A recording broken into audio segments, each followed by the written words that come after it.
Hi guys, welcome back to our channel. ఈరోజు మన topic ఏంటంటే రైస్ కార్డ్ సంబంధించిన ఈకేవైసీ అండి. లాస్ట్ టైం మనకి దీనికి సంబంధించి ఒక వీడియో అయితే చేయడం జరిగింది. కాకపోతే ఇప్పుడు ఏంటంటే ప్రతి ఒక్కరు కూడా ఈ రైస్ కార్డ్ ఈకేవైసీ అయితే ఇప్పటి వరకు కూడా చాలా మంది పెండింగ్ అయితే ఉన్నదండి. ఇటువంటి పెండింగ్ ఎవరైతే ఉండిపోయో అటు వాళ్ళందరికీ కూడా December 1st నుంచి అయితే కార్డ్స్ అయితే ఆగిపోతున్నాయండి. మరి వెరీ వెరీ ఇంపార్టెంట్ ఇష్యూ అండి ఇది. రైస్ కార్డ్స్ అనేది ఈకేవైసీ కానీ పెండింగ్ ఉంటే December 1st నుంచి ఆగిపోతున్నాయి. అందరూ కూడా జాగ్రత్తగా గుర్తు పెట్టుకోవాల్సిన విషయం ఏంటి ఇది.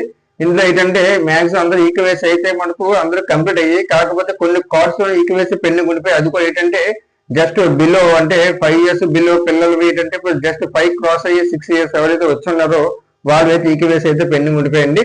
అట్టి వాళ్ళు ప్రతి ఒక్కరు కూడా ఈకేవైసీ అయితే మనకు క్లియర్ అవ్వాలి. అయితే ముందుగా వీళ్ళు ఏంటంటే ఈ ఈకేవైసీ కంప్లీట్ అవ్వాలంటే ముందుగా వాళ్ళు 5 సంవత్సరాలు దాటిన పిల్లలు ప్రతి ఒక్కరికి కూడా ఆధార్ అప్డేట్ ఈకేవైసీ అయితే తప్పనిసరిగా చేసుకోవాలండి. అప్డేట్ ఈకేవైసీ అనేది కంప్లీట్ అయిన వాళ్ళకి మాత్రమే ఈ రైస్ కార్డ్ లో ఈకేవైసీ అనేది చేయడం జరుగుతుంది. అయితే ఈ ఈకేవైసీ కానీ పెండింగ్ ఉన్నట్లయితే తక్షణమే వీళ్ళ కార్డులు అయితే మటుకు ఎవరివైతే ఉండేవో వీళ్ళైతే మటుకు December 1st నుంచి అయితే మటుకు కార్డ్స్ అనేవి ఆగిపోతున్నాయండి. అయితే వీళ్ళు ఈకేవైసీ ఆధార్ ఈకేవైసీ చేయించుకోవడం వల్ల ఈ రైస్ కార్డ్ ఈకేవైసీ కాకుండా వీళ్ళకి సంబంధించిన స్కీమ్స్ అంటే గవర్నమెంట్ రిలేటెడ్ పథకాలు ఏవైతే వస్తున్నాయో ఇవన్నీ కూడా మీకు రావడానికి అయితే ఛాన్స్ ఉంటాయి. కాకపోతే ఏంటి ఈకేవైసీ పెండుకున్న ప్రతి ఒక్కరు కూడా ఈ పథకాలు కూడా అయిపోయే ఛాన్సెస్ అయితే ఉన్నాయండి.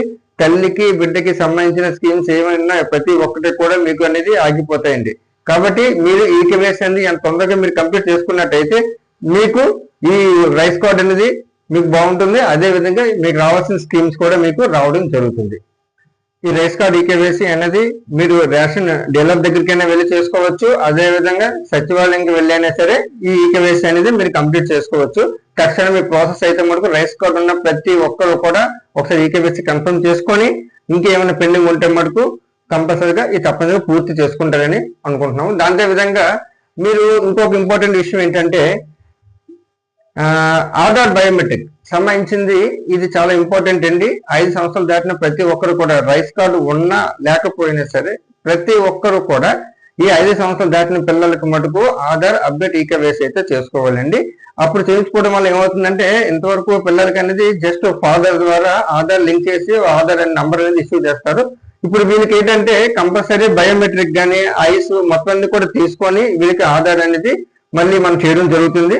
కాబట్టి 5 సంవత్సరాలు దాటిన ప్రతి పిల్లలు కూడా ఈ ఆధార్ అప్డేట్ ఈకేవైసీ అయితే చేయడం మర్చిపోవద్దు. ఓకేనా? మనకైతే ఈ చాలా ఇంపార్టెంట్ అప్డేట్ కాబట్టి ఎవరైనా ఉంటే మటుకు వాళ్ళకి ఇంటిమేషన్ అయితే ఇవ్వండి. ఆధార్ సంబంధించింది అదే విధంగా రైస్ కార్డ్ సంబంధించింది కూడా ఇంటిమేషన్ అయితే మటుకు మీకు తెలిసిన వాళ్ళందరికీ కూడా చెప్పండి.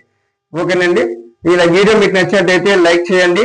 అదేవిధంగా మన ఛానల్ ఎవరైనా సబ్స్క్రైబ్ చేయని వాళ్ళు ఉంటే సబ్స్క్రైబ్ చేసుకోండి. Thank you.